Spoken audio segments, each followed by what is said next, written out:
Hello दोस्तों, study of YouTube channel में आप लोग का स्वागत है। आज हम लोग इस वीडियो में बात करने जा रहे हैं दोस्तों अकाउंट्स टॉपिक पर, जो कि NICL EO जो अकाउंट्स कैटेगरी के स्टूडेंट ने फॉर्म फिलअप किए हैं उनके लिए मैंने कुछ इम्पॉर्टेंट सैम्पल पेपर बनाया है और उससे रिलेटेड फैक्ट्स को मैं इसमें बताऊंगा।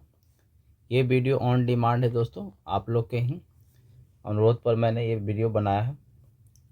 ठीक है, तो देखेंगे इसमें दोस्तों कि अकाउंट से रिलेटेड और फाइनेंस से रिलेटेड क्या क्या क्वेश्चन आपसे पूछे जा सकते हैं। और साथ ही साथ दोस्तों आपके नए जो नोटिफिकेशन OICL आया हुआ है उसमें भी अकाउंट्स कैटेगरी से फॉर्म फिलअप किया जाएगा। ठीक है, तो उसके लिए भी इम्पॉर्टेंट होंगे। ठीक है, ये सभी क्वेश्चंस आप लोग करके जाइएगा ताकि आपके लिए कुछ हिंट्स मिल जाए। जैसे कि मैंने पहला अपना वीडियो में आपको कुछ कुछ टॉपिक बताया हूँ कि ये सब टॉपिक पूछे जा सकते हैं, उसी से रिलेटेड क्वेश्चंस मैंने यहाँ पर कुछ लिए हैं। ठीक है, और साथ ही साथ दोस्तों अगर आपको ये सब टॉपिक वाइज अगर चाहिए, अगर आप लोग चाहते हैं कि नहीं हमको सर टॉपिक वाइज करवा दीजिए, तो आप लोग कमेंट कीजिएगा, तो टॉपिक वाइज मैं थ्योरी टाइप का भी करवा दूंगा। ठीक है, जिससे आपको एक आसानी से सभी चीज़ समझ में आ जाए।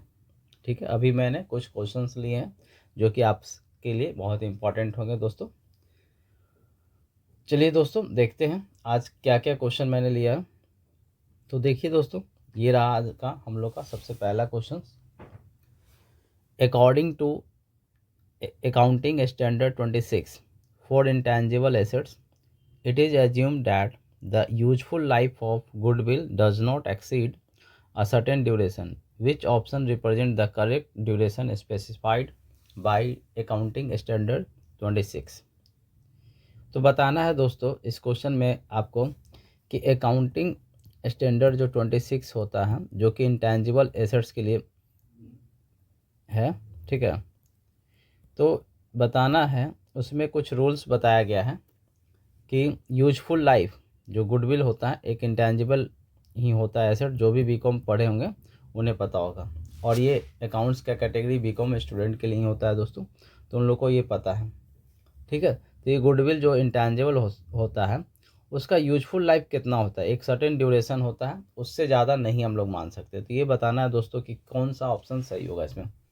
Option A 10 years, option B 20 years, option C 5 years, option D 25 years, या ऑप्शन ई 3 ईयर्स। तो दोस्तों याद रखिएगा अकाउंटिंग स्टैंडर्ड 26 के तहत intangible asset that is goodwill, patents, copyrights, ये सब का जो लाइफ होता है वो 10 साल से ज़्यादा नहीं होता है। कितना होगा? 10 साल से ज़्यादा नहीं होगा। और इसी से रिलेटेड आपसे क्वेश्चन पूछा जा सकता है दोस्तों कि अकाउंटिंग स्टैंडर्ड 26 किसके लिए होता है। तो याद रखिएगा इंटेंजिबल एसेट्स के लिए ये अकाउंटिंग स्टैंडर्ड 26 बनाया गया है। ठीक है, और भी इससे रिलेटेड देख लेते हैं दोस्तों फैक्ट्स। मैंने आपको एक PDF बना दिया दोस्तों, और इसका अगर PDF चाहिए तो आप हमारे टेलीग्राम चैनल पर ज्वाइन कर लीजिएगा। ठीक है, आप टेलीग्राम चैनल पर ज्वाइन कर लीजिए जिसका नाम है विशाल सर 0। ठीक है, इस टेलीग्राम चैनल को ज्वाइन कर लीजिएगा, और लिंक भी मैं दे दूंगा डिस्क्रिप्शन में।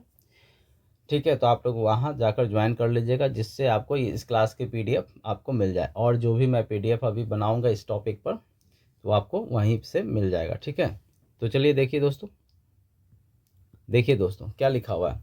Accounting standard 26 provides guidance on the accounting treatment of intangible assets. याद रखिएगा अकाउंटिंग स्टैंडर्ड किसके लिए है दोस्तों? 26 के लिए है। और किसके लिए ये 26 जो है ये किसके लिए है? इंटेंजिबल एसेट्स के लिए बनाया गया है। और इंटेंजिबल एसेट्स कौन कौन होता है दोस्तों? गुडविल होता है। ठीक है, goodwill is an intangible assets that represent the value of A company reputation, brand, customer base and other non physical assets. ठीक है, तो गुडविल ही बताता है ना कंपनी का कि क्या रेपुटेशन है, कैसा ब्रांड है। जैसे हम लोग कोई भी ब्रांड का कपड़ा लेते हैं, ब्रांड का कोई भी मोबाइल लेते हैं, कोई भी चीज़ लेते हैं, तो गुडविल के कारण ही। क्यों? कि उसका देखते हैं ड्यूरेबिलिटी अच्छा होता है, उसका ज़्यादा अच्छा सब कुछ होता है ना। जो भी वो कंपनी बना रहा है उस पर हम लोग को ट्रस्ट होता है। ठीक है, फिर देखिए accounting standard 26 useful life of goodwill is assume do not exceed a certain duration. और बताया गया है AS 26 के तहत में कि लाइफ ऑफ गुडविल यूजफुल कितना होना चाहिए। तो in this case the specified duration is 10 years. कितना होता है? 10 साल। इस यही क्वेश्चन आपसे पूछा गया था, इस तरह के क्वेश्चन आपसे पूछे जा सकते हैं दोस्तों। This means that when a company recognise goodwill as an intangible asset, जब मतलब क्या कि कोई कंपनी जब गुडविल को एक इंटेंजिबल एसेट्स के रूप में रिकॉग्नाइज करती है, it should assess its useful life and consider it not longer than 10 years। मतलब 10 साल से ज़्यादा वो नहीं इसको ले सकती है। किसको?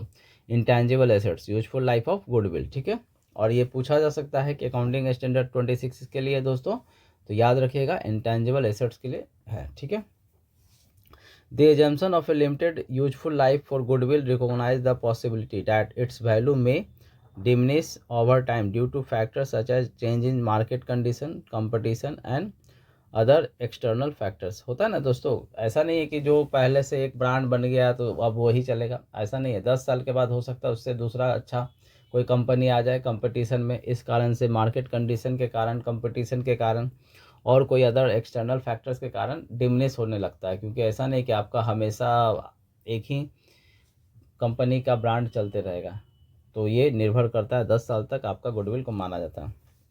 Bye imposing a maximum useful life, accounting standard ensure that companies account for the potential decline in the value of goodwill and reflect it accurately in their financial statement। ठीक है, इसलिए बताया जाता है कि अगर हम लोग नहीं उसको मान के रखेंगे तो हमारा फाइनेंशियल स्टेटमेंट क्या हो सकता है? गलत हो सकता है। तो आशा करता हूँ दोस्तों आप लोगों को क्वेश्चन अच्छा लग रहा हो और इससे रिलेटेड फैक्ट्स मैंने बता रहा हूँ। तो अगर वीडियो अच्छा लगता है दोस्तों, अच्छा लगा तो लाइक शेयर एंड चैनल को सब्सक्राइब कर लीजिएगा दोस्तों, और अपने दोस्तों को भी शेयर कीजिए, ताकि शेयर करना अच्छी बात है दोस्तों, क्योंकि सभी लोगों को पता होना चाहिए, क्योंकि आपको भी कहीं ना कहीं से कोई वीडियो आता होगा। ठीक है, तो आप अपने फ्रेंड्स को भी शेयर कीजिए ताकि उनकी भी मदद हो जाए। ठीक है, चलिए दोस्तों नेक्स्ट क्वेश्चन देखते हैं। What is the term use to describe the revenue received by a company in advance for the future supply of goods और provision और services।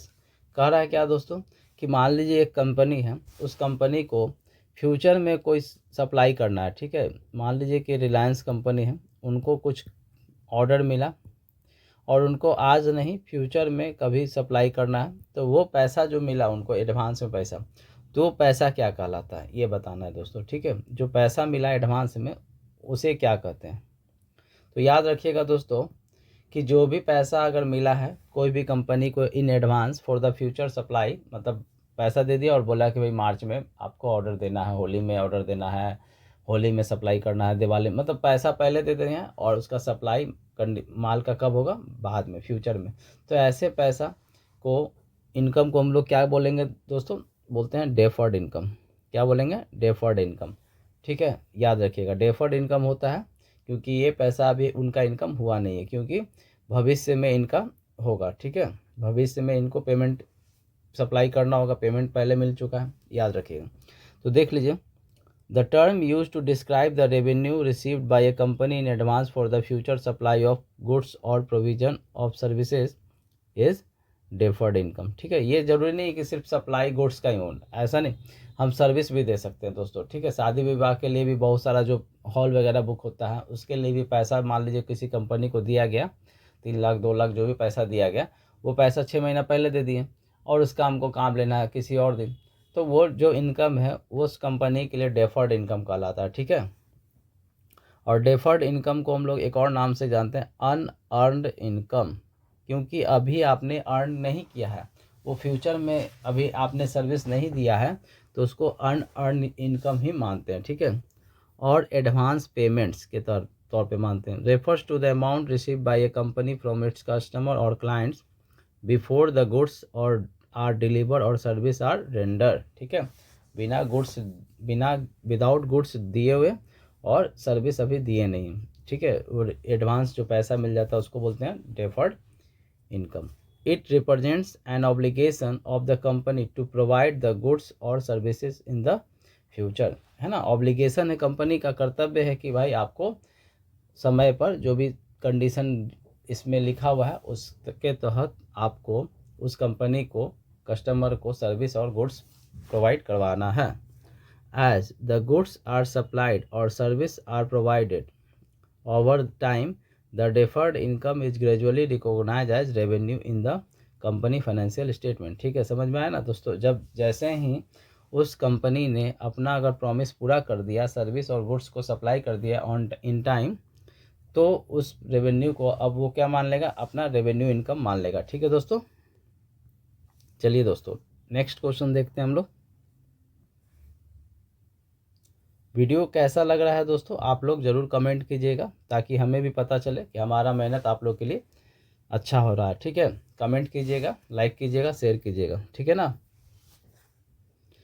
चलिए देखिए दोस्तों, नेक्स्ट क्वेश्चन है हमारा, विच ratio is particularly valuable for business owners and potential investor as it provides insights into the overall profitability of the company। तो बताना है दोस्तों कि वो कौन सा रेशियो है जो कि वैल्यूएबल होता है बिजनेस ओनर्स के लिए, जो कि और पोटेंशियल इन्वेस्टर्स के लिए, जो कि हम लोग को बताता है कि ओवरऑल प्रॉफिटेबिलिटी कंपनी का क्या है, मतलब कंपनी का कंडीशन क्या है अभी। तो याद रखिएगा दोस्तों, नेट ऑपरेटिंग प्रॉफिट रेशियो जब निकालते हैं तो हम लोग को पता चलता है कि अब अभी हमारा कंपनी का कंडीशन क्या है। ठीक है, तो मतलब हमने कितना खर्च किया और कितना हम लोग को प्रॉफिट मिल रहा है। ठीक है, तो नेट ऑपरेटिंग प्रॉफिट रेशियो हम लोग निकालते हैं उसके लिए। ठीक है, और इसके बारे में विस्तार से देख लेते हैं दोस्तों, नेट ऑपरेटिंग प्रॉफिट रेशियो क्या होता है। मैंने एक नया इनिशिएटिव स्टार्ट किया हूँ दोस्तों इस तरह से। ठीक है, इसमें आपको मैंने क्वेश्चंस दिया हूँ और साथ ही साथ उससे रिलेटेड फैक्ट्स को भी बता दे रहा हूँ ताकि आपको एक ही वीडियो में दोनों चीज़ हो जाए। और इसीलिए मैंने आप लोग से पूछा हूँ कि आप लोग कमेंट जरूर कीजिएगा कि आपको इसी तरह का वीडियो चाहिए या आपको टॉपिक वाइज चाहिए जिसमें कि थ्योरी बता देंगे सभी। ठीक है, तो ज़रूर कमेंट कीजिएगा दोस्तों। तो देखिए दोस्तों, ये टॉपिक क्या है, नेट ऑपरेटिंग प्रॉफिट रेशियो। ठीक है, ये रेशियो एनालिसिस का चैप्टर का है। जैसा कि मैंने आपको स्ट्रैटेजी वीडियो में भी बताया था कि आपको रेशियो एनालिसिस से क्वेश्चंस पूछा जा सकता है। ठीक है, तो देखिए दोस्तों, the net operating profit ratio is a financial ratio that measures the operating profitability of A company. ये क्या बताता है, ऑपरेटिंग प्रॉफिट बताता है किसी भी कंपनी का। It is calculated by dividing the net operating profit by the net sales revenue and multiplying by 100 to express it as a percentage। इसका क्या फॉर्मूला है दोस्तों, इसका फॉर्मूला है क्या, नेट प्रॉफिट ऊपर में लिखेंगे। ठीक है, लिख देता हूँ, क्वेश्चन आ सकता है आपको। Net operating profit by sales into 100। ठीक है, ये फॉर्मूला होता है। ठीक है दोस्तों, तो ये याद रखिएगा, net operating profit by sales into 100। हो सकता है आपसे आप लोग को प्रैक्टिकल क्वेश्चंस भी इस पे रिलेटेड दे दे। ठीक है, नेक्स्ट देखिए दोस्तों, इसको विस्तार में देखते हैं। Net operating profit ratio is particularly valuable for business owners and potential investor as it provides insight into overall profitability of the company core operation. तो ये बहुत इंपॉर्टेंट होता है दोस्तों बिजनेस ऑनर्स के लिए भी, और जो इन्वेस्टर्स बिजनेस में करते हैं वो उन लोग को पता चलता है कि हमारा बिजनेस का कंडीशन अभी करंट में क्या है। और ये इंडिकेट्स करता है percentage of each dollar of revenue that is left after deducting all operating expenses excluding non operating item such as interest and taxes. तो इसमें जो हम लोग नेट ऑपरेटिंग प्रॉफिट निकालते हैं, इसमें कैसे निकालते हैं, तो सेल्स में से माइनस करते हैं ऑपरेटिंग एक्सपेंसेस, सभी ऑपरेटिंग एक्सपेंसेस को माइनस करते हैं और नॉन ऑपरेटिंग आइटम को माइनस नहीं करते हैं दोस्तों। ठीक है, तो इस तरीके से हम लोग को पता चलता है। और ये नॉन ऑपरेटिंग एक्सपेंसेस क्या होता है दोस्तों, इंटरेस्ट एंड टैक्सेस। ये सब कॉमन बात है दोस्तों, और जो भी बीकॉम के स्टूडेंट हैं, कॉमर्स के स्टूडेंट हैं, इन लोग को पता होगा। ठीक है, क्यों ये भूल जाते हैं हम लोग, बहुत दिन से पढ़ा हुआ नहीं होता है तो हम लोग भूल जाते हैं ये सब छोटी छोटी बातें। A higher net operating profit ratio indicates better operating profitability. दोस्तों ज़्यादा से ज़्यादा, अगर जितना ज़्यादा नेट ऑपरेटिंग प्रॉफिट रेशियो रहेगा तो ये हमें क्या बताएगा, हमारे कंपनी का प्रोग्रेस बताएगा कि हमारा कंपनी बहुत ही अच्छे कंडीशन में होता है, ठीक है। अगर लो होगा तो नेट ऑपरेटिंग प्रॉफिट रेशियो अगर लो होगा तो हमारी कंपनी का हालत कैसा होगा, अच्छा तो नहीं होगा। As it signified that the company is generating more profit from its core business activity, और इससे पता चलता है कि कंपनी जो है अभी क्या है, ज़्यादा पैसा कमा रही है, ठीक है, मतलब मोर प्रॉफिट कमा रही है अपने ऑपरेटिंग एक्टिविटी से कारण। This ratio helps assess the companies efficiency in managing cost and generating profits from its operations, ठीक है दोस्तों। चलिए दोस्तों नेक्स्ट क्वेश्चन पे दोस्तों चलते हैं। आशा करता हूँ आप लोग को अच्छे तरह से मैं समझा पाया हूँ, ठीक है। चलिए नेक्स्ट क्वेश्चन देखते हैं दोस्तों।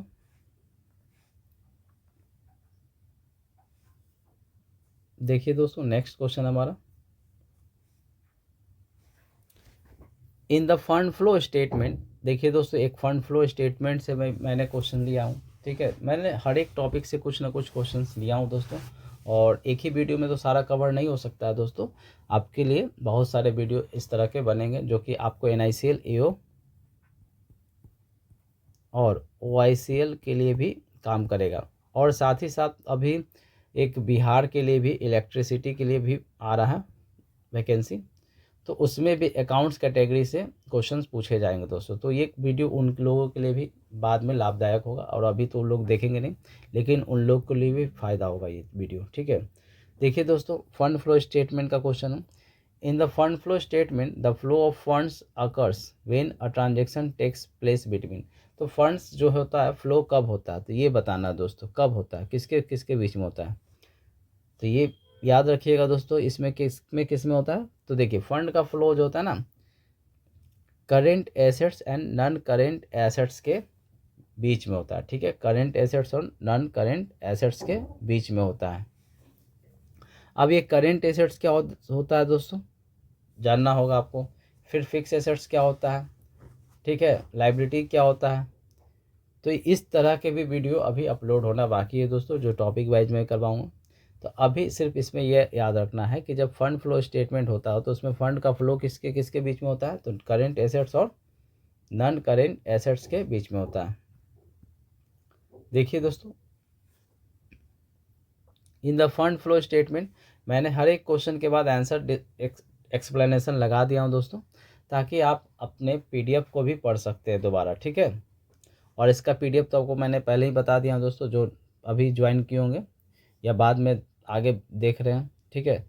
तो आप देख लीजिएगा, इसका लिंक मैं PDF शेयर कर दूंगा टेलीग्राम ग्रुप में, वहाँ से देख लीजिएगा। In the fund flow statement the flow of funds can occur when there are transaction between current assets and non current assets. किसके किसके बीच में होता है, तो current assets and non current assets के बीच में फंड का फ्लो होता है। फ्लो का मतलब क्या होता है, इनकमिंग और आउटगोइंग पैसा का, ठीक है। फंड तो मतलब समझ ही रहे हैं पैसा। While transactions involving current assets and current liability are important for assessing short-term financial position, the movement of funds can also be influenced by changes in non-current assets, ठीक है। जब ट्रांजेक्शन में इन्वॉल्व होता है करेंट एसेट्स करेंट लाइबिलिटी का, वो भी important होता है शॉर्ट टर्म फाइनेंशियल पोजीशन जानने का, ठीक है। The movement of funds can also influence by changes in non current assets. जो नॉन करेंट एसेट्स जो होते हैं, फिक्स एसेट जिसको बोलते हैं, उसमें जो पैसा इन्वेस्ट हो जाता है, उस कारण से भी फंड का फ्लो निर्भर रहता है दोस्तों, ठीक है। Non current assets include long term assets such as property, plant, equipment, investments and intangible assets, ठीक है। ये सब क्या होता है, नॉन करेंट एसेट्स, ठीक है। Transactions involving non current assets such as sale of long term investment और the purchase of new machinery can result in flow of funds, है ना। अगर हम कोई मशीनरी वगैरह खरीद लिए, बिल्डिंग खरीद लिए, फिक्स एसेट्स खरीद लिए, तो क्या होगा, फंड का फ्लो हुआ। या हम क्या कर सकते हैं, लॉन्ग टर्म इन्वेस्टमेंट को बेच दिए, या बिजनेस की कोई प्रॉपर्टी को बेच देते हैं, तो क्या होता है, नॉन करेंट एसेट्स का ट्रांजेक्शन हुआ ना दोस्तों, तो इस कारण से भी क्या हुआ, फंड का फ्लो हुआ, ठीक है।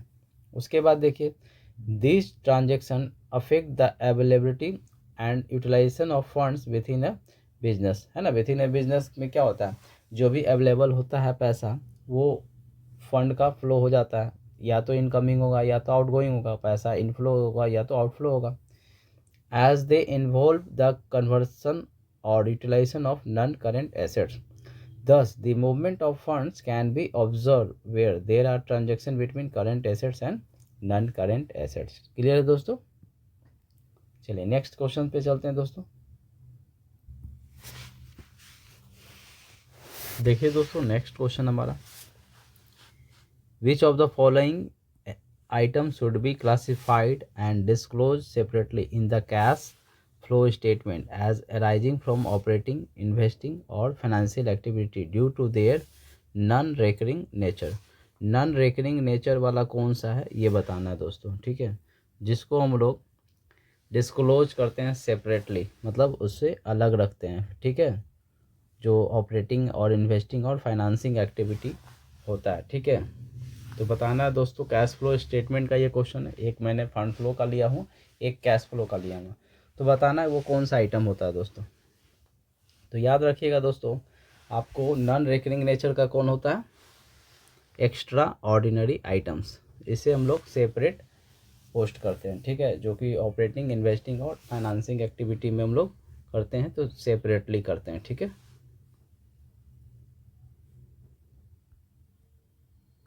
देख सकते हैं दोस्तों यहाँ पर मैंने एक्सप्लेनेशन भी लगा दिया हूँ। Extraordinary items are non recurring in nature and represent significant events or transactions that are both unusual and infrequent.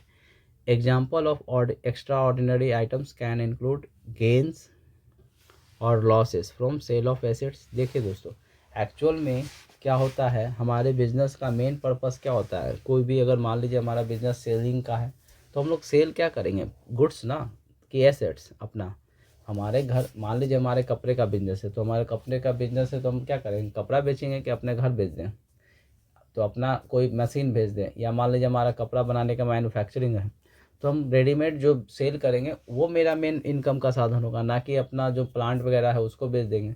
तो ये हमारा नॉन रेकरिंग नेचर होता है दोस्तों। जैसे कि सेल ऑफ, जिस कारण से गेन या लॉस होता है, सेल ऑफ एसेट से राइट ऑफ करते हैं, सिग्निफिकेंट लाइबिलिटीज़ और डिप्रिसिएशन वगैरह भी जो होता है, और the impact of natural disasters, ठीक है। तो ये सब हमारा क्या होता है, नॉन रेकरिंग नेचर होता है, जिसको हम लोग सेपरेटली डिस्क्राइब करते हैं। फिर in the cash flow statement it is important to classify and disclose the cash flow associated with extraordinary items separately as arising from operating activities, investing और financing activity। तो extraordinary items को हम लोग separately describe करते हैं, ठीक है। This separate classification allows stakeholders to understand the impact of these exceptional events on the cash flow of the business and provides a clear picture of the underlying cash flow performance। तो देखिए दोस्तों, ये हम लोग separate क्यों रखते हैं, इसको सेपरेट रखने से हम लोग को खुद पता चल जाता है कि कैश का जो फ्लो हुआ है वो सही में हमारे बिजनेस से है या किसी और वजह से है, ठीक है। तो पता नहीं ना चलेगा दोस्तों, अगर मान लीजिए मशीन बेचकर 5 लाख आ गया, तो हम तो सोचेंगे भाई 5 लाख का फ़ायदा हो गया, बट ऐसा तो है नहीं। हमारे बिजनेस का जो सेलिंग बढ़ेगा तब ना फ़ायदा होगा, ठीक है। तो याद रखिएगा, एक्स्ट्रा ऑर्डिनरी आइटम्स को हम लोग अलग रखते हैं। और एक्स्ट्रा ऑर्डिनरी आइटम्स में क्या क्या होता है, गेन और losses from sale of assets, writing off कोई भी तरह का लाइबिलिटीज, प्रोविजंस, ठीक है। चलिए नेक्स्ट क्वेश्चन देखते हैं दोस्तों।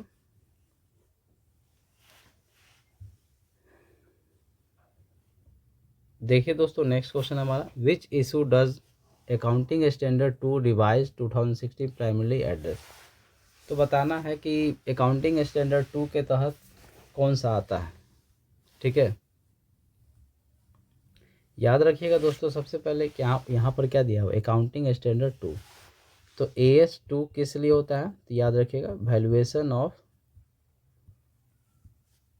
इन्वेंट्री के लिए।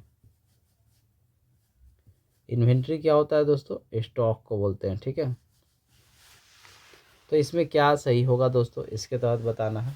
तो देख लीजिए दोस्तों, आपका क्या है ऑप्शन डी में, measurement of inventory carrying value in financial statement. AS2 का किस लिए यूज करते हैं, तो वैल्यूएशन ऑफ इन्वेंट्री के लिए। और हमारा कौन सा आंसर सही है, ऑप्शन डी, ठीक है। और अभी अकाउंटिंग स्टैंडर्ड 26 भी मैंने बताया था दोस्तों, आप लोग कमेंट कीजिएगा किसके लिए बताया था, और याद कर लेना है दोस्तों सभी का। अकाउंटिंग स्टैंडर्ड से एक क्वेश्चन जरूर रहेगा दोस्तों। Which issue does accounting standard two revise, है ना, उसी का मैंने यहाँ पर एक्सप्लेनेशन दे दिया हूँ, पढ़ सकते हैं आप लोग। ऑब्जेक्टिव ऑफ AS2, जिसको बोलते हैं अकाउंटिंग स्टैंडर्ड रिवाइज 2016 में रिवाइज किया गया था, is to address the determination of inventory valuation until related revenue are recognized. It covers the determination of inventory value and assessment of any write down net realizable value. The standard provides guidance on the ascertainment of inventory cost and its representation in financial statement. तो बस याद रखिएगा दोस्तों कि inventory valuation को हम लोग accounting standard 2 के तहत में कंसीडर करते हैं। जैसे इन्वेंट्री वैल्यूएशन मेथड क्या क्या होता है, FIFO, first in first out, last in first out, LIFO, और वेटेड एवरेज मेथड भी होता है दोस्तों। दी standard should be read in conjunction with the preface of statements of accounting standards. ठीक है दोस्तों, तो याद रखिएगा, मेनली इसमें याद रखना है आपको कि वैल्यूएशन ऑफ इन्वेंट्री हम लोग यूज करते हैं क्या, अकाउंटिंग स्टैंडर्ड 2 में। आपको मैंने इसी वीडियो में पूरा लिस्ट भी दे दिया हूँ अकाउंटिंग स्टैंडर्ड का, जिससे आपको सहायता मिलेगी। What is the primary objective of accounting standard 3। ठीक है, अकाउंटिंग स्टैंडर्ड 3 किस लिए किया गया है दोस्तों, ये तो याद रखिएगा दोस्तों, अकाउंटिंग स्टैंडर्ड जो 3 होता है किसके लिए होता है, तो ये कैश फ्लो स्टेटमेंट के लिए होता है। ठीक है, कैश फ्लो स्टेटमेंट के लिए, तो फंड का फ्लो और कैश फ्लो। ठीक है, तो ये कैश फ्लो के लिए होता है AS3। AS2 किसके लिए था, इन्वेंट्री वैल्यूएशन के लिए। तो ये देखिए दोस्तों, इसमें ऑप्शन आपका सी सही होगा, to improve the transparency and comparability of financial reporting. ठीक है, याद रखिएगा। चलिए और विस्तार से इसको देखते हैं दोस्तों। Objective accounting standard 3 aims to enhance the transparency and comparability of financial reporting by requiring entities to provide information about their cash flow। Cash flow का हम लोग यहाँ पर जिक्र करते हैं दोस्तों। ठीक है, तो ये मोटा मोटी याद रखिएगा दोस्तों, कैश फ्लो स्टेटमेंट का हम लोग किसमें करते हैं, अकाउंटिंग स्टैंडर्ड 3। ठीक है, यहाँ पर आप लोग पढ़ सकते हैं दोस्तों, सब मैंने एक्सप्लेन कर दिया हूँ।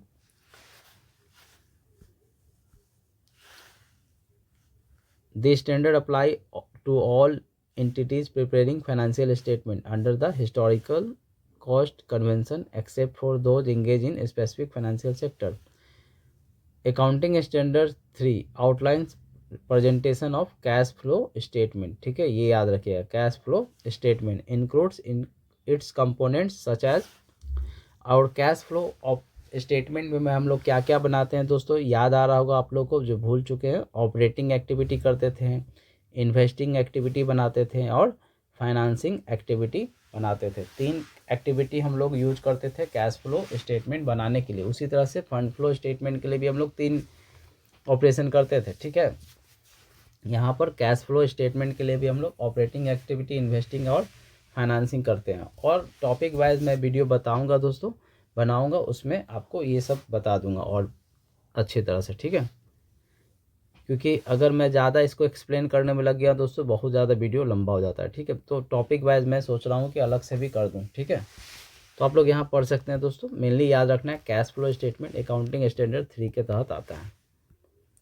चलिए दोस्तों, अब यहाँ पर देख लीजिए दोस्तों, मैंने टोटल अकाउंटिंग स्टैंडर्ड दे दिया हूँ, जो कि सब बता दिया हूँ अकाउंटिंग स्टैंडर्ड से रिलेटेड कौन कौन सा नंबर किसके लिए है। जैसे देखिए, फर्स्ट क्या है, अकाउंटिंग स्टैंडर्ड 1 है डिस्क्लोजर ऑफ अकाउंटिंग पॉलिसी के लिए, accounting standard 2 valuation of inventory के लिए, accounting standard 3 cash flow statement के लिए, accounting standard 4 contingency and events occurring after the balance sheet date के लिए है, अकाउंटिंग स्टैंडर्ड 5 के लिए किस लिए है, तो नेट प्रॉफिट और लॉस फॉर द पीरियड के लिए है, अकाउंटिंग स्टैंडर्ड 7 कंस्ट्रक्शन कॉन्ट्रैक्ट्स के लिए है, अकाउंटिंग स्टैंडर्ड 9 रेवेन्यू रिकॉग्निशन के लिए है, accounting standard 10 properly plant equipment के लिए होता है दोस्तों।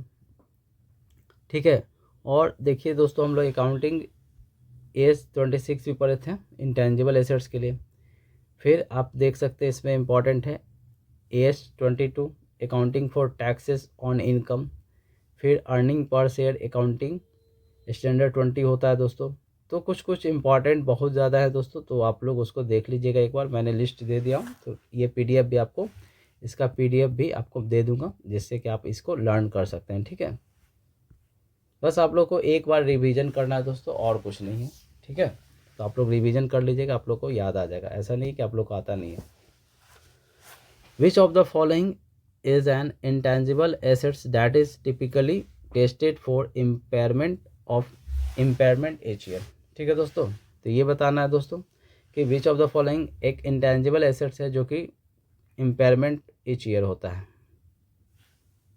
तो देखिए दोस्तों, सबसे पहले तो आपको पता होना चाहिए कि दोस्तों कि इंटेंजिबल एसेट्स इसमें कौन है। तो इंटेंजिबल एसेट्स होता है क्या और टेंजिबल एसेट्स क्या होता है दोस्तों, बार बार ये आ रहा है, आप लोग को अगर नहीं पता है तो देख लीजिए। तो टेंजिबल और इंटेंजिबल में क्या फ़र्क होता है।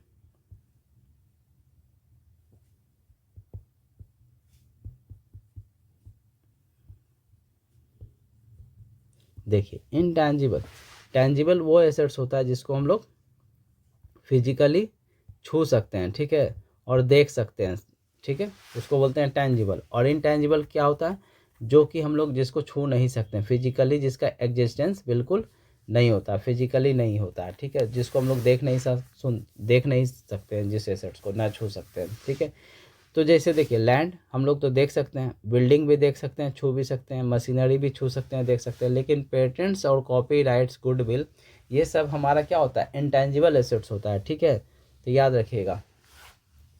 ठीक है, इसलिए हमारा इंटेंजिबल एसेट्स था पेटेंट, इसलिए यही आंसर हमारा बन गया। Intangible assets are economic resources without physical presence, जिसका कोई फिजिकल प्रेजेंस नहीं होता है। ठीक है, और देख लीजिए दोस्तों, इंटेंजिबल एसेट्स को मैंने और यहाँ पर बता दिया हूँ क्या क्या शामिल हो सकता है। ऐसे क्वेश्चन आ सकते हैं दोस्तों कि पूछ सकता है कि इंटेंजिबल एसेट्स क्या होता है और इंटेंजिबल एसेट्स में क्या क्या शामिल होता है। ठीक है, तो इंटेंजिबल एसेट्स में इंक्लूड होता है patents, trademarks, copyrights and goodwill, जो कि हम लोग देख नहीं सकते हैं दोस्तों, ना ही छू सकते हैं, इसका फिजिकल एग्जिस्टेंस नहीं होता है।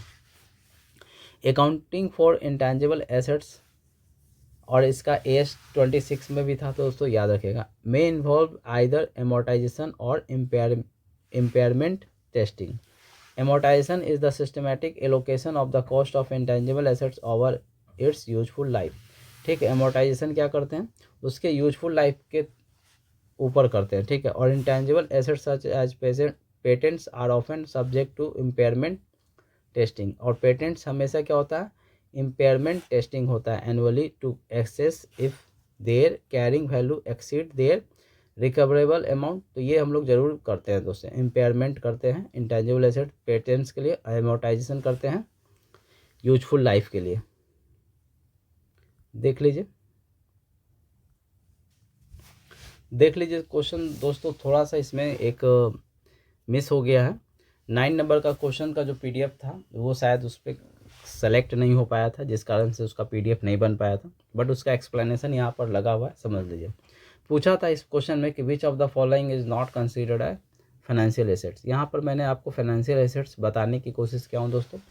तो देखिए, रियल एस्टेट जो होता है ना, वो फाइनेंशियल एसेट्स नहीं होता। तो फाइनेंशियल एसेट्स होता है क्या, वो मैं यहाँ पर एक्सप्लेन कर देता हूँ दोस्तों।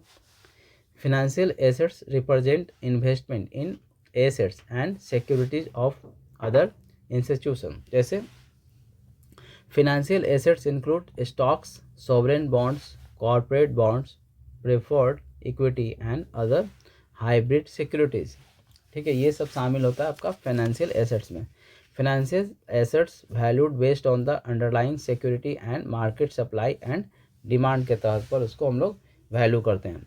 और real estate is not typically considered financial assets, it represents physical property rather than investment in financial instrument. ठीक है, ये तो एक फिजिकल एस्टेट हो जाता है ना दोस्तों, फिजिकली होता है रियल एस्टेट में, कोई भी हम इन्वेस्टमेंट करते हैं। लेकिन फाइनेंशियल एसेट्स क्या होता है, जो बॉन्ड्स वगैरह हम लोग करते हैं, कोई इक्विटी खरीद लेते हैं, कहीं पर कोई इन्वेस्टमेंट कर दिए हैं, तो वो सब फिजिकल एग्जिस्टेंस नहीं होता है, तो उसको हम लोग बोलते हैं फाइनेंशियल एसेट्स। ठीक है, याद रखिएगा दोस्तों। चलिए नेक्स्ट देख लीजिए दोस्तों question. Which of the following statement about fix assets depreciation is not accurate. तो बताना है कि फिक्स एसेट्स और डिप्रिसिएशन के लिए इसमें से कौन सही नहीं है। ठीक है, तो देखिए दोस्तों, फिक्स एसेट्स क्या होता है। तो फिक्स एसेट्स होता है क्या दोस्तों, पहले आपको ये जानना चाहिए। ठीक है, तो फिक्स एसेट्स होता है क्या दोस्तों, जो हम लोग एसेट्स खरीदते हैं सेल के पर्पज़ से नहीं, वो यूज करने के लिए हम लोग कंपनी में यूज करने के लिए हम लोग उस एसेट्स को खरीदते हैं। जैसे आप बोल सकते हैं बिल्डिंग, मशीन, ठीक है, बिल्डिंग, मशीन, फर्नीचर, और भी बहुत सारे फिक्स एसेट्स होते हैं दोस्तों, प्लांट एंड मशीनरी हो गया। ठीक है, तो ये सब जो हम लोग फिक्स एसेट्स खरीदते हैं कंपनी में, तो वो इसका पर्पस क्या होता है, बिजनेस में ऑपरेटिंग एक्टिविटीज़ या जितने भी ऑपरेशंस होते हैं उसके यूज के लिए, ठीक है, ना कि बेचने के लिए। ठीक है, और फिक्स एसेट जो होता है काफ़ी लंबे समय के लिए हम लोग यूज करते हैं, उसका लाइफ क्या होता है, 1 साल से ज़्यादा होता है। वही करेंट एसेट्स क्या होता है दोस्तों, जिसका 1 साल से कम लाइफ होता है, उसको हम लोग बोलते हैं करेंट एसेट्स। और करेंट एसेट्स में कुछ स्टॉक, डेटर्स, ये सब शामिल होते हैं। और स्टॉक क्या होता है, 1 साल के अंदर में ही कैश में कन्वर्ट हो जाता है। ठीक है, तो कैश में इजीली कन्वर्ट हो जाता है हमारा करेंट एसेट्स। ठीक है, तो यहाँ पर क्या आंसर सही हो सकता है दोस्तों, चलिए ऑप्शंस को भी एक बार देख लेते हैं। Fix assets typically have an expected life of greater than a year. तो देखिए दोस्तों, अभी जैसे आपको डिफिनेशन में भी मैंने बताया कि फिक्स एसेट्स का लाइफ क्या होता है, 1 साल से ज़्यादा, तो ये तो सही है। Depreciation allocates the cost of the assets over time. और जब भी डिप्रिसिएशन हम लोग लगाते हैं तो कॉस्ट ऑफ एसेट्स में ही लगाते हैं दोस्तों, तो ये भी सही है। Depreciation always reflect the fix assets loss of earning power, तो ये गलत है दोस्तों। डिप्रिसिएशन हम लोग कॉस्ट पे लगाते हैं और ये कोई तरह का लॉस नहीं इसको माना जाता है। Fix assets include plant, equipment and building, ये भी सही है दोस्तों। ठीक है, तो हमारा ऑप्शन क्या होगा, ऑप्शन सी। चलिए देख लीजिए दोस्तों, यहाँ पर और एक्सप्लेन कर दिया हूँ। Fix assets resources with an expected life greater than a year such as plant, equipment and buildings. Depreciation is an accounting adjustment made for fix assets as they as allocating the cost of the assets over time. देखिए depreciation होता है क्या दोस्तों, depreciation हम लोग कोई भी fix assets के एसेट्स पे लगाते हैं, क्योंकि एसेट्स जो होता है दोस्तों एक एस्टिमेटेड लाइफ होता है जो कि हम लोग अपने बिजनेस में यूज करते हैं, उसका वैल्यूएशन हमेशा कम होते रहता है। ठीक है, कोई भी वस्तु हम लोग लेते हैं अपने यूज के लिए, नॉर्मल अपना लाइफ में ही बताते हैं दोस्तों, अगर हम लोग बाइक यूज करने के लिए तो वो भी उसका मूल्य क्या होता है, मूल्य में कमी हो जाता है। अगर हम लोग बाइक लिए 70,000 रुपये का, तो अगले साल में क्या वो 70,000 में किसी को बेच सकते हैं, नहीं बेच सकते। क्यों, क्योंकि उसका जो यूज किए हैं उसके कारण उसका लाइफ, उसके प्राइस में कमी हो जाता है, उसी को बोलते हैं हम लोग डिप्रिसिएशन। डिप्रिसिएशन में और may not reflect the fix asset loss of earning as it depends on the depreciation method used and the specific circumstances of the assets. Fixed assets are tangible assets used in production or supply of goods और services, है ना। Fix assets एक tangible assets होता है और जो कि production और सप्लाई ऑफ गुड्स में क्या करता है, उसको यूज करते हैं हम लोग। और डिप्रिसिएशन क्या होता है, एक नॉन कैश एक्सपेंस है, ये भी पूछ सकता है कि डिप्रिसिएशन क्या है, नॉन कैश एक्सपेंस है। Reduce the value of fix asset on the balance sheet over time, है ना। बैलेंस शीट में हम लोग क्या करते हैं, हमेशा डिप्रिसिएशन को उस पार्टिकुलर एसेट्स में से लेस कर देते हैं। तो दोस्तों कैसा लग रहा है आप लोगों को अभी तक, अगर जो लंबा वीडियो देख चुके हैं यहाँ तक, तो आप लोग बताइएगा दोस्तों कि कैसा हम लोग का आज का लेक्चर लगा, कैसा है, तो कमेंट जरूर कीजिएगा। ठीक है दोस्तों, अगर आप लोग कमेंट कीजिएगा, लाइक कीजिएगा और चैनल को सब्सक्राइब कीजिएगा और शेयर कीजिएगा, तो हमें भी एक सपोर्ट मिलेगा दोस्तों। और आप लोग के लिए तो मैं वीडियो बना ही रहा हूँ। ठीक है, तो आप लोग का बस एक सपोर्ट चाहिए दोस्तों, इस चैनल को जितना जल्दी से जल्दी ग्रो कीजिए, जो कि मैं और ज़्यादा से ज़्यादा अच्छा वीडियो आप लोगों के लिए मेहनत करूँ। ठीक है, चलिए देखिए दोस्तों, which of the following is not considered a current assets. तो करेंट एसेट्स में कौन सा शामिल नहीं होगा। ठीक है, तो देखिए दोस्तों, साफ साफ पता चल चुका होगा कि अभी जो यहाँ पर ऑप्शन सी दिख रहा है वो करेंट एसेट्स तो हो नहीं सकता, क्योंकि लॉन्ग टर्म इन्वेस्टमेंट है दोस्तों। और मैंने बताया था करेंट एसेट्स क्या होता है, 1 साल के अंदर में ही ख़त्म हो जाता है, मतलब उसका हम लोग पैसा उसमें कन्वर्ट हो सकता है। और जो आपका इन्वेंट्री होता है, प्रीपेड एक्सपेंस हो जाता है, अकाउंट रिसीवेबल होता है, ये सब आपका क्या होता है, ये सब आपका करेंट एसेट्स के कैटेगरी में होता है। तो करेंट एसेट्स बेसिकली होता है क्या दोस्तों, कि करेंट एसेट्स जो होता है, करेंट एसेट्स जो होता है वो इजीली कैश में कन्वर्ट हो सकता है इन विथ इन ईयर। ठीक है, मतलब 1 साल के अंदर में आराम से कैश में कन्वर्ट कर सकते हैं हम लोग, और जल्दी से जल्दी मतलब कर सकते हैं ना, बहुत जल्दी कैश में कन्वर्ट हो सकता है। जैसे इसमें बोलते हैं debtor, BR bill receivable, cash तो है ही, फिर स्टॉक जिसको बोलते हैं इन्वेंट्री भी बोलते हैं। ठीक है, प्रीपेड एक्सपेंस, फिर समझे दोस्तों, ये सब आपका क्या है, आपका करेंट एसेट्स होता है। ठीक है, चलिए यहाँ पर और मैंने एक्सप्लेन कर दिया दोस्तों। Current assets are short term economic resources expected to be converted into cash और कंज्यूम विथ इन 1 ईयर, है ना दोस्तों, बता दिया हूँ दोस्तों कि करेंट एसेट्स क्या होता है, 1 साल के अंदर में ही वो कैश में कन्वर्ट हो जाता है। एग्जाम्पल ऑफ करेंट एसेट्स भी मैंने बता दिया हूँ, कैश और कैश इक्विवेलेंट्स, अकाउंट रिसीवेबल जिसको बोलते हैं BR बिल रिसीवेबल को बोलते हैं, inventory and various prepaid expenses होते हैं दोस्तों। फिर देखिए, account receivable represent the amounts owed to a company by its customer, customers के द्वारा जो पैसा कंपनी का बकाया है वो होता है, जैसे बोलते हैं ना डेटर्स जिसको बोलते हैं। Inventory consist of goods held by a company for sale और प्रोडक्शन, इन्वेंट्री क्या होता है, जो गुड्स और जो भी स्टॉक कंपनी के पास है सेल करने के लिए, उसको बोलते हैं इन्वेंट्री। प्रीपेड एक्सपेंस होता है payments made in advance for goods और service that will be received in the future. ठीक है, प्रीपेड एक्सपेंसेस है जो पहले ही कंपनी किसी को दे दिया है, जो अभी कंपनी ने सर्विस वगैरह नहीं लिया है। Long term investment, while valuable assets are not considered current assets because they are not expected to converted into cash within 1 year, है ना। जो भी हम लॉन्ग टर्म इन्वेस्टमेंट करते हैं, क्या वो 1 साल के अंदर में पैसा कन्वर्ट हो जाता है? नहीं, इसीलिए हम लोग करेंट एसेट्स में उसको नहीं लेते हैं दोस्तों। ठीक है, चलिए नेक्स्ट क्वेश्चन देखते हैं दोस्तों। Which of the following is not an example of non physical और इंटेंजिबल एसेट्स, तो बताना है कि इंटेंजिबल एसेट्स कौन नहीं है। ठीक है, तो देखिए दोस्तों, आप अभी तक जो यहाँ तक जो वीडियो देख चुके होंगे तो इसका आंसर आप लोगों को पता चल चुका होगा कौन सा नहीं होगा दोस्तों, बताइए। तो देख लीजिए दोस्तों, आपका जो बिल्डिंग है उसका क्या है,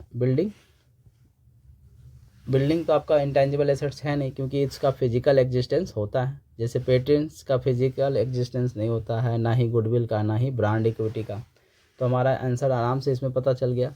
ठीक है, तो ऐसे ही क्वेश्चन आपसे पूछे जा सकते हैं दोस्तों। ठीक है, हमारा जो अकाउंटिंग कॉन्सेप्ट है, फाइनेंशियल कॉन्सेप्ट है, जो हम लोग BCom और ICom में पढ़े हैं, उसी से रिलेटेड क्वेश्चन आएंगे दोस्तों। ठीक है, और यही छोटा छोटा चीज़ दोस्तों, मतलब रिवीजन नहीं करते हैं तो हम लोग भूल जाते हैं। ठीक है, तो देखिए दोस्तों, यहाँ पर मैंने एक कोशिश किया हूँ आप लोग के लिए, तो आप लोग के लिए कुछ अच्छा हो सके। ठीक है, तो नॉन फिजिकल और intangible assets provide economic benefit despite lacking physical एक प्रेजेंस। ठीक है, नॉन फिजिकल और इंटेंजिबल एसेट्स में क्या क्या होता है, patents, trademarks, contractual obligation, royalties, goodwill, brand equity, reputation, है ना। रॉयल्टी भी हम लोग एक चैप्टर पढ़े हैं।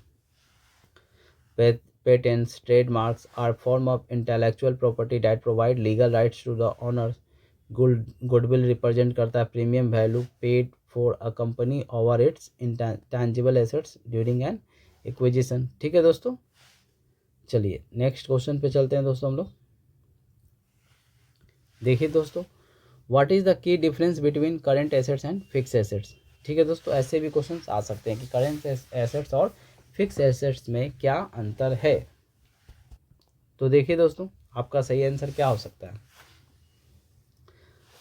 तो देखिए दोस्तों, इसका सही आंसर आपका करेक्ट ऑप्शन ए है, current assets are expected to be sold और यूज विथ इन 1 ईयर, है ना। आपको बताया था कि करेंट एसेट क्या होता है, उसको हम लोग खरीदते ही हैं सेल करने के लिए, या उसको कन्वर्ट हो जा सकता है आपको 1 ईयर में। While fix assets are expected to be use for longer than 1 year, और जबकि हम लोग फिक्स एसेट्स खरीदते ही हैं अपने बिजनेस को बिजनेस में यूज करने के लिए 1 साल से ज़्यादा के लिए। तो याद रहेगा दोस्तों। ठीक है दोस्तों। और यहाँ पर आप ऑप्शन बी में भी पढ़ सकते हैं, लिखा हुआ है current assets are easily liquidated. ठीक है, लिक्विडेट तो हो जाता है, लेकिन कह रहा है कि while fix assets are not. तो क्या ऐसा हो सकता है क्या दोस्तों कि फिक्स एसेट्स लिक्विडेट नहीं हो सकता? बिल्कुल हो सकता है, अगर हम चाहें तो बेचने के लिए, लेकिन ये तो डिफरेंस होगा नहीं, कन्फ्यूजन के लिए दिया है। तो ऑप्शन ए हमारा सही है। चलिए नेक्स्ट क्वेश्चन देखिए दोस्तों, यहाँ पर मैंने एक्सप्लेन भी कर दिया हूँ, आप लोग इसको पढ़ लीजिएगा आराम से। चलिए अब हम लोग आगे बढ़ते हैं क्वेश्चन में। तो देख लीजिए दोस्तों, which of the following is not typically classified as a liability on a balance sheet. Balance sheet मतलब लाइबिलिटी इसमें कौन नहीं है, ये बताना है दोस्तों। तो देख लीजिए दोस्तों, सबसे पहले आया आपका टॉपिक लाइबिलिटी। तो ये लाइबिलिटी क्या होता है, जो पढ़े हैं बीकॉम तो उन लोग को तो पता ही होगा लाइबिलिटी क्या होता है, आराम से बता सकते हैं। तो लाइबिलिटी एक्चुअल में होता है क्या है दोस्तों, लाइबिलिटी अमाउंट होता है जो कि हम लोग को बकाया राशि होता है, जिसको लौटाना होता है, पैसा हम लोग को रिपेबल करना होता है, रिपेबल। ठीक है, रिपेबल करना होता है हम लोग को, जहाँ मान लीजिए लोन लिए हैं कहीं से, या किसी से क्रेडिटर से, हमारा क्रेडिटर जिससे हम लोग उधार में माल खरीदें, उसको पैसा लौटाना है, ये सब हमारा क्या होता है, लाइबिलिटी होता है। ठीक है, तो अब इसमें पूछ रहा है कि लाइबिलिटी कौन नहीं है। तो देखिए दोस्तों, आप सीधा सीधा ऑप्शन सी देखिएगा, इन्वेंट्री। इन्वेंट्री क्या होता है, स्टॉक होता है, जो कि एक करंट एसेट्स है, तो ये तो लाइबिलिटी होगा नहीं। तो ऑप्शन सी हमारा क्या होगा, सही आंसर होगा सीधा सीधा। आप देख सकते हैं यहाँ दोस्तों, लाइबिलिटी रिप्रेजेंट ऑब्लिगेशन और डेब्ट्स ऑन बाय पर्सन और company usually involving the transfer of economic benefits over time. Example of liability में देख लीजिए, लोन्स, अकाउंट्स पेबल जिसको हम लोग बोलते हैं bills payable, mortgage, deferred revenue, बताए थे ना डेफर्ड रेवेन्यू, हम लोग शुरू में ही चर्चा किए थे कि डेफर्ड रेवेन्यू क्या होता है, bonds, warranties and accrued expenses. Liabilities are recorded on the right side of the balance sheet. Balance sheet होता है ना दोस्तों, ये हमारा बैलेंस शीट होता है, जिसमें एक तरफ एसेट्स और दूसरी तरफ इधर लाइबिलिटी होता है ना। इधर एसेट्स हम लोग लिखते हैं और इधर लाइबिलिटी लिखते हैं, जिस इधर अमाउंट दोनों तरफ लिखते हैं दोस्तों। ठीक, तो इसको राइट साइड कहते हैं, इधर लेफ्ट साइड। तो याद रखिएगा, आपसे पूछ सकता है कि लाइबिलिटी किस साइड में पोस्टिंग किया जाता है। ठीक है, और assets on the other hand. ठीक है, चलिए नेक्स्ट क्वेश्चन देख लीजिए, विच of the following is not an example of current liability. Current liability का कौन सा एग्जाम्पल नहीं है। जैसा कि फिक्स एसेट्स में करंट एसेट्स होता है दोस्तों, उसी तरह से यहाँ पर आपको लाइबिलिटी में भी करंट लाइबिलिटी होता है। करंट लाइबिलिटी का मतलब होता है कि एक साल के अंदर में हमें पेमेंट करना होता है, एक साल के अंदर में। तो देखिए यहाँ पर लॉन्ग टर्म लोन्स वगैरह जो है दोस्तों, दिख रहा है ऑप्शन सी में, यही क्या है आपका करंट लाइबिलिटी नहीं है, क्योंकि लॉन्ग टर्म लोन्स हुआ कि मतलब उसको हमको एक साल के अंदर में पैसा नहीं लौटाना, उसको एक साल से ज़्यादा में पेमेंट लौटाना होता है।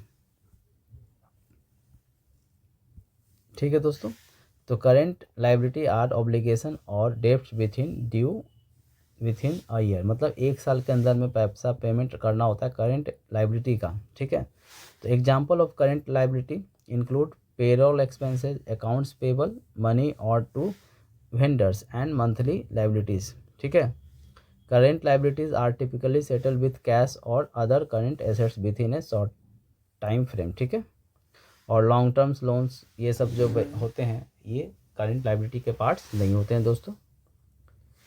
तो आज के वीडियो में इतना ही था दोस्तों क्वेश्चंस। ठीक है, और इसी तरह से वीडियो अगर आप लोग को चाहिए दोस्तों, तो आप लोग हमें कमेंट्स कीजिएगा। और अगर वीडियो अच्छा लगा हो दोस्तों, ठीक है, तो क्या कर सकते हैं आप लोग, वीडियो को लाइक कीजिए, शेयर कीजिए और कमेंट्स कीजिए। आप लोग के कमेंट्स से ही मुझे पता चलता है कि हमारा वीडियो अच्छा बना है या नहीं बना है। ठीक है, काफ़ी मेहनत लगता है वीडियो बनाने में, तो आप लोग ज़रूर कमेंट्स कीजिए दोस्तों, ताकि हम लोग को भी पता चले कि हमारा जो इनिशिएटिव है आप लोगों के लिए सही हो रहा है या नहीं हो रहा है। ठीक है, तो वीडियो को लाइक कीजिए, शेयर कीजिए, कमेंट्स कीजिए और हमारे चैनल को सब्सक्राइब कर लीजिए। इसी तरह के वीडियो अगर आप लोग को भविष्य में चाहिए तो। ठीक है दोस्तों, तो आज के लिए, और लास्ट में दोस्तों याद दिला देता हूँ, इसका PDF आपको कहाँ मिलेगा, हमारे टेलीग्राम चैनल पर, जो कि टेलीग्राम चैनल का नाम क्या है, विशाल सर 0। ठीक है, याद रखिएगा दोस्तों। चलिए दोस्तों, goodbye and take care.